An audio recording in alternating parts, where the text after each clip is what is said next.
બીજેપીની 2 દિવસીય રાષ્ટ્રીય કાર્યકારિણીની બેઠક શુક્રવારથી બેંગલુરુમાં શરૂ થવાની છે। બીજેપી અધિકારીઓની બેઠકમાં રાષ્ટ્રીય કાર્યકારિણી બેઠકનો એજન્ડા નક્કી કરવામાં આવશે। મનાઈ રહ્યું છે કે બીજેપીની રાષ્ટ્રીય કાર્યકારિણી બેઠકમાં 10 મહિનાની મોદી સરકારના કાર્યોને વિસ્તારથી રજૂ કરવામાં આવશે। પ્રાપ્ત માહિતી અનુસાર વડાપ્રધાન નરેન્દ્ર મોદી આ બેઠકમાં ભાગ લેવા માટે આજે સાંજે બેંગલુરુ પહોંચી જશે, તો શુક્રવારે સવારે 10 વાગે રાષ્ટ્રીય કાર્યકારિણીની બેઠકનો પ્રારંભ થશે।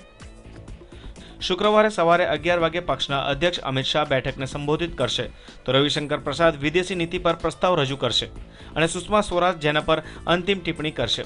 વડાપ્રધાન નરેન્દ્ર મોદી બેંગલુરુમાં નેશનલ લો કોલેજમાં એક રેલીને સંબોધિત કરશે, તો શનિવારે વેંકૈયા નાયડુ રાષ્ટ્રીય કાર્યકારિણીમાં રાજનૈતિક અને આર્થિક પ્રસ્તાવ રજૂ કરશે અને અરુણ જેટલી પર જેના પર અંતિમ પ્રતિક્રિયા આપશે, તો પીએમ મોદી બપોરે 1:30 વાગ્યાની આસપાસ બેઠકને સંબોધન કરશે।